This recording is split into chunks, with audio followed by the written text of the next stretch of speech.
A brand new week is here and it seems like it's going to be a great one. Hello and welcome to the 11th episode of the Deliberate Talks podcast. I'm your weekly voice, Dakshin Adyantaya, here to bring you another episode on amazing learnings, great insights, wonderful stories, and without a doubt, introducing you to some of the most inspiring individuals in their sector. And like always, today we have someone who's going to introduce you to his agile world. But before we get into a conversation with him, here are some mind-blowing facts about career and work. According to a stats from Gallup, 89% of employers think employees leave work for more money, but in reality, only 12% do.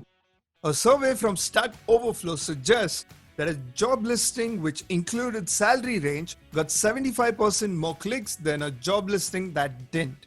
Numbers from Hired suggest 90% of recruitment emails aren't even personalized. A survey from LinkedIn suggests nearly half of the professionals are following their companies on social media with an intent to stay aware about their jobs. And another one from Career Builder suggests 60% of job seekers quit in the middle of filling out an online job application because of its length or the complexity of it. Interesting, right? So now let's roll straight into our dialogue today. But before that, this is the Deliberate Talks weekly podcast, powered by the Pixelated Egg Digital Ventures. Tune in every week to learn something new about digital marketing and entrepreneurship. And now, over to the voice of your host, Dakshin Adyantaya. Enjoy the show. on today's episode, we have someone who's a best-selling author, speaker, and an entrepreneur. He currently serves on the University of Richmond's Customer Experience Advisory Board and was the founding chair of American Advertising Federation's National Innovation Committee. Today, he's the CEO and co-founder at Career Gig. Here's introducing Greg Kihlstrom. Hello, Greg. Welcome to the Deliberate Talks podcast. Thanks so much for having me. Excited to talk. Greg, you got a very eventful life, right? 7 books and a company to your name. Tell me a little bit more about your agile world and the books. Yeah, sure. So the Agile World is my podcast, and I wrote a series of books I just refer to as the Agile series. And I owned a digital experience agency called Carousel 30 and ran that and sold it a few years back. I wrote a book about Agile web design and development, and then I followed that with a book called The Agile Brand, where I applied Agile principles, not necessarily strict Agile methodology, but Agile principles to branding and marketing. And then I followed that with another book called The Agile Consumer. And really what I started seeing was the trend throughout all of these things, as well as the trend on my own podcast, is just business agility and what does it take to be adaptive and in changing times. And we're certainly living through some very chaotic and interesting times now. And so I look at things and I try to apply an agile lens through whatever I'm talking about or whoever I might be talking with. Mm-hmm. And what gets you so motivated? You know, in the last 4 years, you have launched almost 6 to 7 books. Well, I think what I learn by writing, I'll pick a topic and I'll research it and I'll pick some tangential related topics and just kind of dive in deep. And, as part of my research, I learn better when I'm kind of forcing myself to explain it to others. And so that's kind of how the writing started. And I've gotten to a point where now over the course of a few books, I've really been kind of finding my voice. Like I was saying about that agile lens, like I found my point of view on really looking at and evaluating and even offering solutions to existing problems. And the journey kind of continued with Career Gig, right? Where did that idea derive from?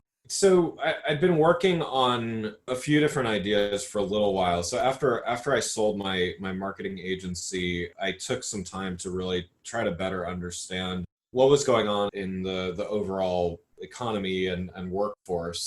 So starting at branding and this very externally facing thing like branding and marketing, I got a little deeper into customer experience. And so in other words, if you get hired to market a brand or a product, you can only do so good a job if the experience that the customer has is poor. So I started looking more and more at, how do we improve that customer experience so that they then buy more products and buy more often And then the more I looked into the customer experience, the more I realized, well, if we peel this thing back another layer, you can't have a good customer experience if the employees delivering that experience are unhappy and don't have a great place to work. So it really drove me deeper and deeper into, in order to really solve this superficial marketing problem and marketing metrics and all of that, we really need to solve what is really a business problem. That it might start at leadership, it might involve organizational culture, but we've got to solve a challenge, which is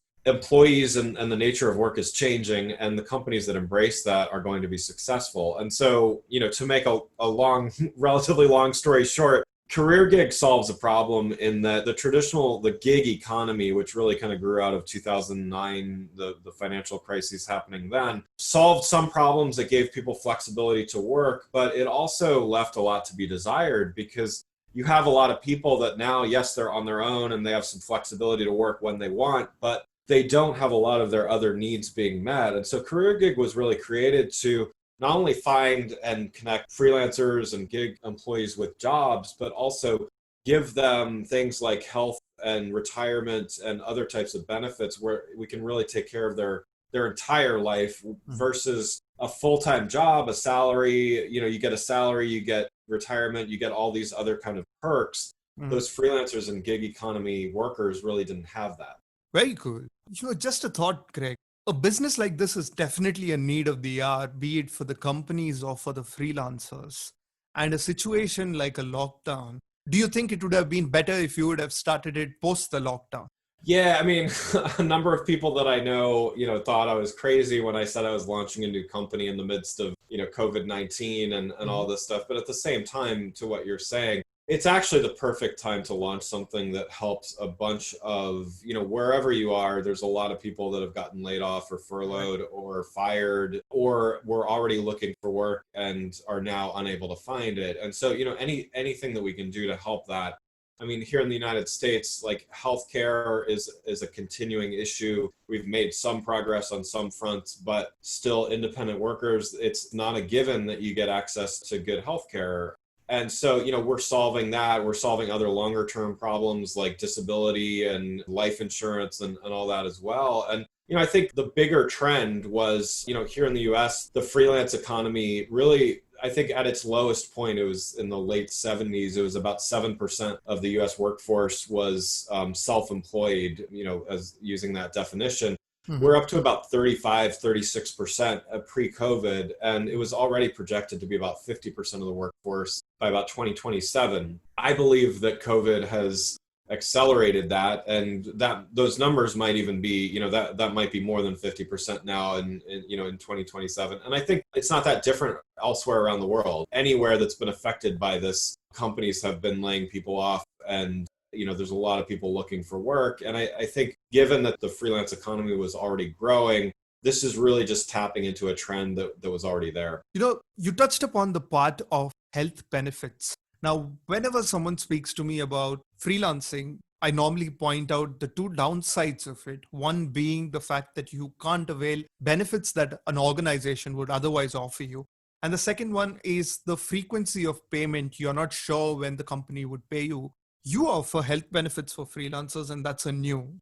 Most of them don't get company benefits, and you're trying to solve that problem, which is fantastic. Tell me a little bit more about these benefits and how freelancers can opt for them. Yeah, sure. And this is certainly, this is one of those things where I do not come from an insurance or a financial services background. I have done marketing for those types of companies before, but there's certainly been a lot of learning on this front. And so what we've been able to do, there are some requirements, and these are federal regulations, from the US government, and then those are passed down to the big healthcare insurance providers. But if you work 20 hours a week or more through our platform, you are eligible for guaranteed issue insurance. And so, that term guaranteed issue is really, really important because, if you're a freelancer and you walk into an insurance agent, they can turn you down. An insurance company does not have to cover you. And so for us to be able to offer that, with a minimum requirement, that's huge. And I think that the other important thing to note there is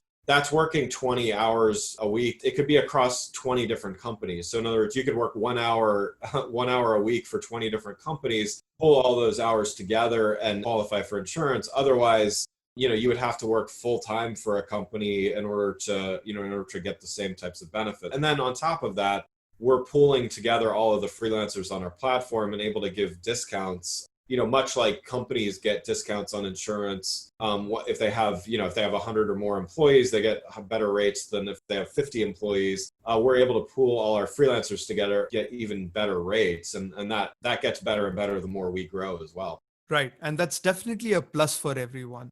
Now, Greg, moving into a conversation related to customer and employee experience, right? You speak a lot about this particular topic in a lot of podcasts of yours and a lot of articles of yours.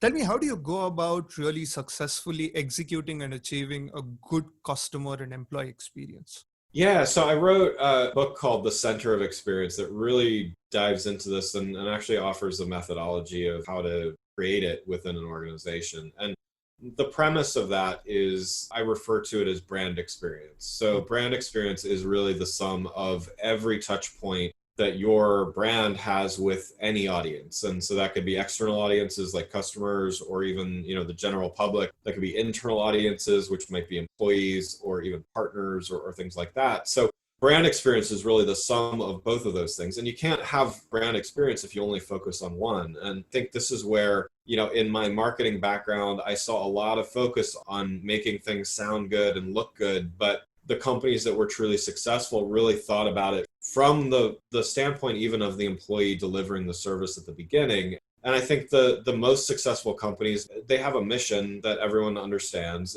employees and customers alike. They have values that are clearly defined, and the customers and the employees understand what those values are and agree with those values.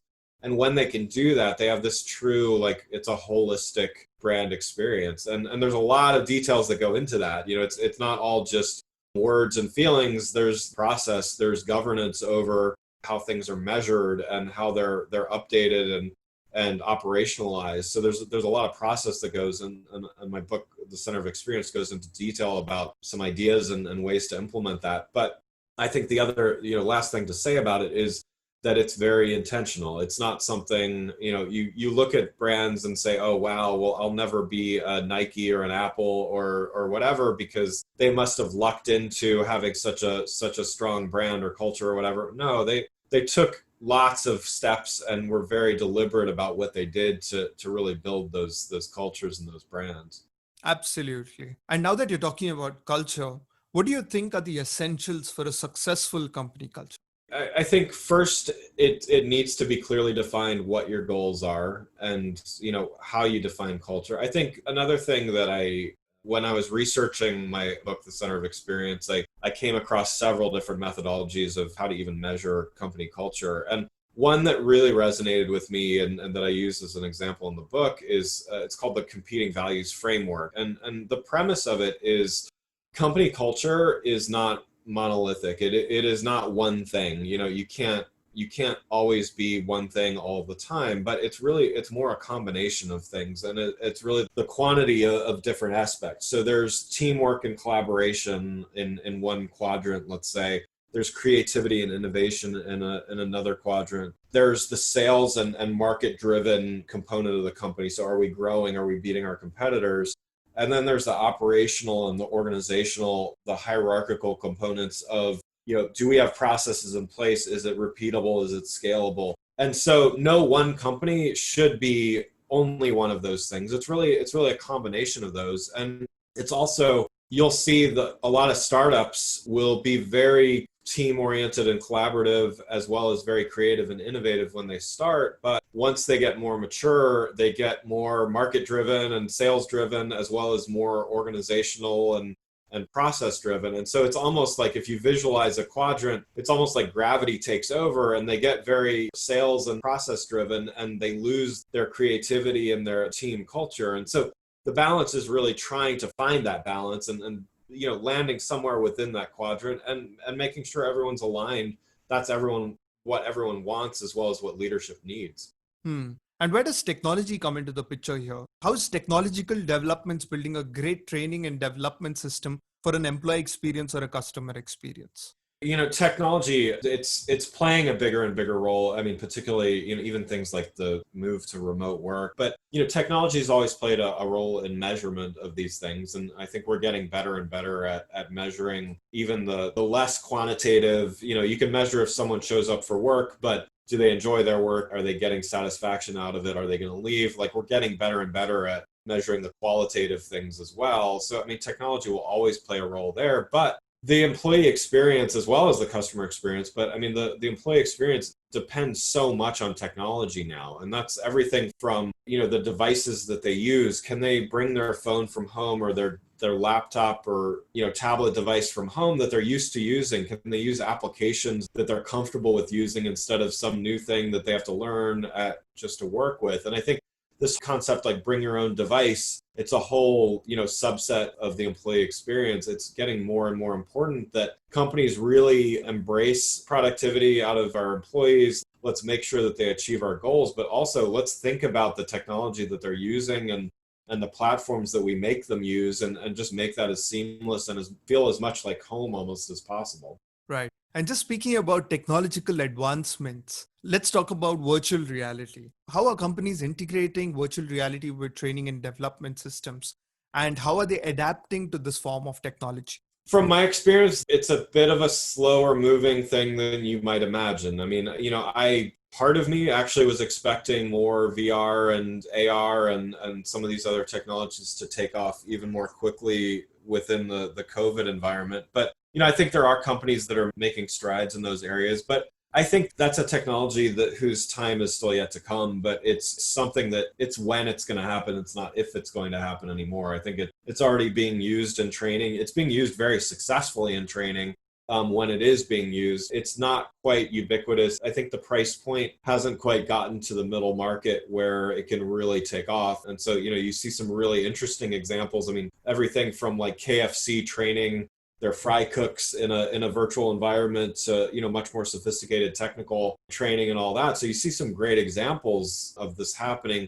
It hasn't quite accelerated as much as I honestly thought it would. Interesting. Now let's take our conversation back to freelancers and freelancing. So what are some things that companies today look in for freelancers beyond the fact that they're affordable? So what are some of the consideration points? One of the biggest problems that a freelance or, contract workforce solves is flexibility and scalability. So, there's been industries like retail and others, even manufacturing that, they have seasonal needs. And so they've learned to scale up and down relatively easily. But what we're seeing now is this can affect everyone. It can affect everyone without warning. And so the ability to scale up and down and yet not sacrifice talent, I think, is huge. And so what we're seeing at CareerGig is and we call it the verified on-demand workforce, which basically means you can get highly skilled people, you can pre-vet them, you can do everything from background checks to skills assessments, and essentially know that someone has the skills you need. 85% of resumes have some factual inaccuracies to them. So, we can check that they worked where they said they worked, they went to school. And, so you can basically have this on-demand talented workforce is not drawing a salary. And I think that's a huge thing for a lot of industries to be able to embrace. And it does take a little bit of investment on the company side sometimes if they're not used to working with a contract workforce, because they do need quicker and better ways to onboard. That's certainly something we help with as well. But they need better ways to onboard and train. But once they have that in place, then, they're not hiring all of these full-time employees that then they might have to fire or furlough or lay off if something changes or if they need to contract for some period of time. And speaking about resume, Greg, let's be honest, what's the value of a resume today? There used to be a time when companies used to rely on cloud score. So higher the cloud score of a candidate, more is the chances for him to actually get hired. It used to be like a symbol of confidence where the employer knew that if the candidate could build their own profiles, they could help them build their client profiles as well. So how has the hiring process evolved today? Beyond resumes, what is it that actually drives interviews today? Yeah, this is I love this question, and I mean, first, I definitely remember Clout, and back in the day, I had a marketing agency, and we looked at that, and I think early on enough, I think a number of people started to realize some of the shortcomings of it, but definitely. I think your question about resumes is extremely timely. I think resumes are broken, and I don't think that there's a place for them in the long term of the workforce. And I even would go further to say that the model of companies, even like LinkedIn. I mean, LinkedIn is it's a very beneficial network and has a lot of things that are very valuable, but the model of looking and evaluating someone based on how long they worked somewhere and what they say they did about themselves, I think is just broken. And there's a number of reasons why. I mean, first of all, the average tenure at a company these days is about 30 months, depending on what industry. And, as an employer and as someone who has hired many people over the years, I would look at someone's resume and, based on what they say in their resume, if they worked somewhere, if they had a bunch of jobs and worked there a year or 2 years at most, I would start thinking, well, why did they move around so much? But really, in reality, this is the nature of how work is people do move around. And it's not even bad anymore to do that. You get more experience, more diverse experience, all of that. So it's like resumes are kind of set up to look at something which is just the way the world works now in a negative way. And the other part of it is resumes, just like my Facebook profile or my LinkedIn profile or anything else, is what I want people to see about me. And whether or not people intentionally lie on their resumes, I mean, that 85% figure I threw out there, those are factual inaccuracies. It's not always someone having malintent and saying I want to intentionally deceive, but it's still not accurate, and that's still not fair when you're evaluating a bunch of people next to each other. So this idea of I show what I want people to see about me versus what's actually the quantitative truth, there's so much room to move on that. I mean, CareerGig, we are definitely moving in a direction of verifiable, quantifiable history, as well as even using blockchain technology to write immutable records of what someone actually did. And once that's recorded, you can see if someone changes it, but you see that they do change it. And I think that's something that will change the game and how people present themselves and even how people evaluate whether it's even full-time hires or freelance hires. Mm-hmm. But this touches upon a very important aspect of shortlisting. A lot of them still go by shortlisting resumes basis the emails, right? Someone would send in their resume on email and would then hear or not hear from a company. It's a very traditional way of shortlisting. But then again, if this is not the way, then how does one go about shortlisting a candidate beyond emails? Yeah, I read a statistic the other night from Harvard Business Review saying that compared to the more subjective method that you're talking about, which is reviewing resumes, a simple algorithm actually had a 25% higher success rate at reviewing resumes as far, as measured by, successful hires. A simple algorithm did a better job than humans reviewing it. So it's like there are tons of room to move. And that doesn't mean we turn it over completely to the machines. And, I believe there does need to be some kind of human interaction and all that in the process. But it does mean that humans are looking often for the wrong things. And I think it's one of those things is, the straws on my marketing background as well is when there is data present and it's easy to find, you tend to rely on it as a source of truth. And that's, I'll just say it, that's a lazy way of looking at things. And it's not always the best. You need to dig deeper and you need to try better methods.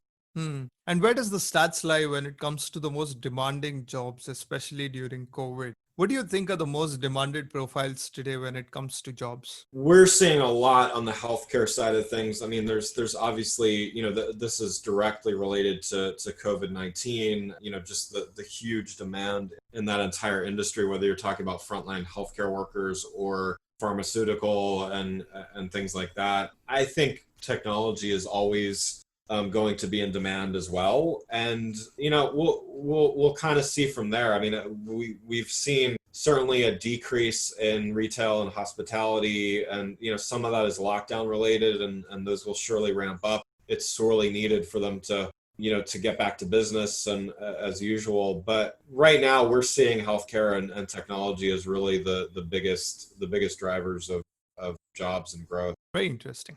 Also when we touch upon freelancing as an opportunity, there's another part to it, which is digital nomads, right? In the world of remote working and increasing popularity of digital nomads, are companies actually hiring them?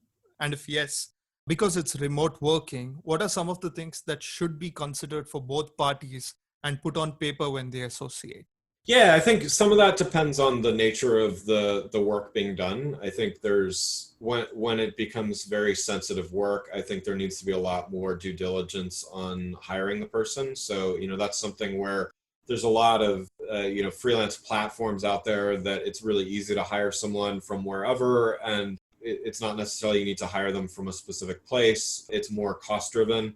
And so, there's lots of platforms where, I would liken it to sometimes it's a race to the bottom as far as price goes. And that's not always beneficial to the highly skilled freelancers wherever they might be located. But it's still a very valid way of doing business. There's a lot of large companies that hire a lot of people through those platforms. I think our platform on CareerGig is a little bit different in that we do focus more on highly skilled freelancers and contractors, and therefore we ask for more background and an assessment to really make sure that the companies hiring are getting more and more more higher quality talent. And I think that just speaks to that nature of the work. I think if you're doing a short small project that lasts a few days and quick turnaround, I don't think you need that thorough vetting and background checks. But if you are doing a 3-month contract that's highly sensitive company data, you want to make sure you can trust that person, and also that the time to productivity there is quick. I mean, versus a full-time job, they say it takes 90 to 120 days to get onboarded to a typical full-time job. Well, as a freelancer, even if a 2 or 3 month gig, you don't have 90 days to get up to speed. You have about 90 minutes to get up to speed. So, that also has to be part of the process, as well as what is the company providing the freelancer or contractor in order for them to get up to speed and get productive. And is CareerGig also associated with freelancers across the globe? Or is it very much restricted to the States right now? Right now, it's restricted to the United States, but we definitely have plans to expand. And I think, one of the reasons we started, obviously our expertise as far as insurance and regulations and stuff started here in the States, but we definitely plan to expand. I mean, the more we hear from people, we've gotten several requests already of needs. And it's not every country has the same healthcare issues that the United States does. I think that's probably for the best, but there's a lot of challenges in other countries and, in other areas, as well as really just, again, to go back to that point about a lot of the existing networks really are focused on the lower end of the market. I think having an option like us that's really focused on more of the highly skilled talent is a need everywhere. Absolutely.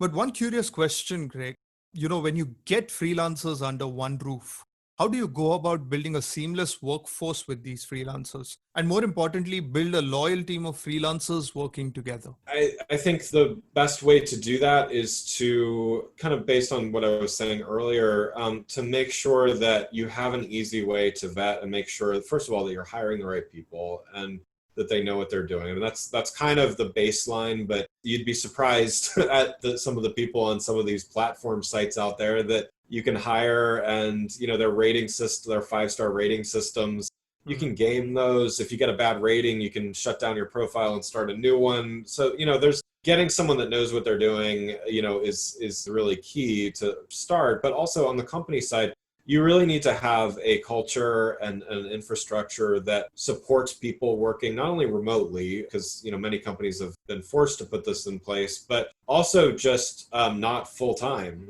Because there's a difference there, and there's a way that you communicate. There's a way that you expectations of deliverables and all that. So I think that goes back to the culture thing as well. So having a culture that embraces this and sees these freelancers and experts as part of the workforce, and yet they don't show up for work every day, and it's a little bit different situation. I think doing that from the start means you're going to be set up for success. Pretty cool. Now I'm going to move into a round of rapid fire, Greg. And rapid fire, you have to be very prompt at answering this. So, are you ready? Sure, let's go. Okay. Why do many hires fail? What do you think is the biggest reason why recruiters fail? It's matching the wrong person with the wrong experience with the wrong position expectations. Okay.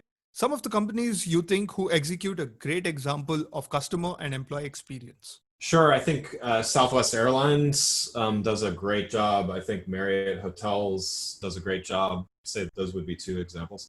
Okay. Can you earn and make a good living out of freelancing? Yes, you can. With the right support and the right background, you definitely can. That's motivating. Tools that freelancers should try. Sure, I think keeping track of finances, something like QuickBooks or FreshBooks definitely make life easy. I think tools like Trello or maybe even Basecamp to keep track of projects, very helpful as well. And I've got to say it, I think CareerGig is a great platform to try as well. 3 reasons to sign up for CareerGig then. Great jobs that are meant for highly skilled freelancers, great benefits that simply don't exist through other freelance platforms or for individuals on their own, and a growing community of fellow freelancers to work with and learn from. And finally, what's your next book going to be all about? Yeah, great. So I'm about halfway through. It's another take on the Agile series, and I'm calling it the Agile Workforce. And it taps into really what we just talked about now, is really just how the workforce is evolving. And, it's not going to be solely freelance focused, but freelance is going to be a big part of it. So yeah, I'm looking to finish it up probably by the end of 2020. Wow. Well done. Oh, thank you. Thank you. Friend us on your socials and let's connect. Right then, I'm on to the last question, Greg. This question is from Ashok Kumar, who asks, I have been recently told to leave my company due to cost cutting. I come with around 10 years of experience, and seeing the conditions of the market, I'm not too sure if companies would be ready to match my salary. Do you think freelancing is a better option? And if yes, then how do I go about swiftly getting more projects? Yeah, first of all, I do think that, and I see so many people that are in that same situation where, maybe they had a job for a very long time at a single company and something unfortunately happened, or maybe they've had several jobs, but not everyone likes to talk about it, but there is some ageism in the job market as well. And once you get to a certain point in your career, it becomes really hard to get new jobs. Right. I've seen a lot of people in that situation be very successful for, as freelancers. Now, the challenges there are finding work and finding consistent work. And, so this is where platforms, a platform like CareerGig does help, because it has a lot of people that are looking to hire freelancers already versus going out on your own and finding individual clients. The nice thing about our platform is that you can bring those clients over as well and qualify for benefits with them. But a lot of our competitors do not have that benefit. But yeah, I think it's, the sales part of things is something that you do need to get a little more comfortable with no matter what you do. But if you're highly skilled and you find the right place to put your talents out there, I think you can be very successful. Nice. That's pretty much what I have for you on this episode of the Deliberate Talks. Thank you so much for making some time and sharing some really valuable insights of freelancing and the world beyond just a side gig. Thank you, and I hope you had fun. Yeah, absolutely. No, this is wonderful. Thanks for having me. Thank you so much, Craig. So that's it for today's episode. And now that you know about CareerGig, tools and platforms associated with freelancing, you can start thinking about it seriously. If you have any feedback, feel free to write to thedeliberatetalks@gmail.com. And don't forget to follow the Deliberate Talks and the Pixelated Egg Digital Ventures on the social media platforms. So next week, join us for a new episode with a new guest. And until then, inspire and be inspired.